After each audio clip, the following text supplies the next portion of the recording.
Immigration fraud in this community has been the norm. When it comes to bizarre schemes, Ilhan Omar serves as Exhibit A. Omar is accused and has never credibly denied that she married her brother to get him legal papers.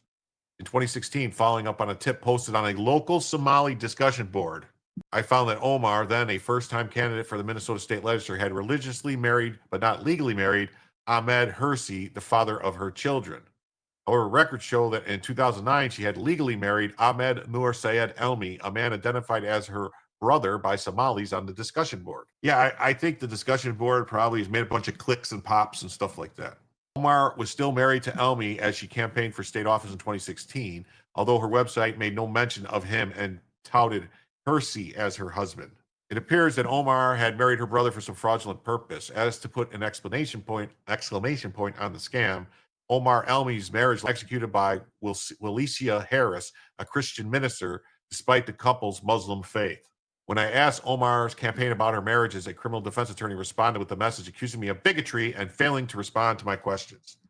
This has been Omar's modus operandi ever since this day. The very reason for her marriage to Elmi, for whom she says she separated in 2011, which didn't officially end until 2017, remains unclear. A Somali source told the Daily Mail that Omar claimed she was trying to help her brother get U.S. student loans. Other Somalis in Minneapolis told me that Elmi had been living an openly gay lifestyle in London and amply depicted in then public social media posts.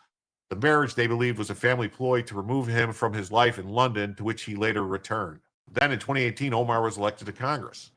Halfway through her first term, documents from a state campaign finance investigation revealed joint tax returns that show she filed with Hersi while legally married to Elmi, as well as internal campaign deliberations showing how her aide struggled to formulate a response to the issue of her marital history. Campaign consultant Ben Goldfarb confided that the situation was impossible to explain without making it more confusing, a political understatement for the ages. Omar herself has flatly denied Elmi, calling the charges baseless. But multiple investigators have analyzed the documentary evidence. They found nothing to support her denials. An extensive trail of public records, photos, and social media posts confirming their sibling status. When the Minneapolis Star Tribune assigned 2 reporters to look into the story in 2019, they all but begged Omar for an interview and permission to interview her family members. He refused.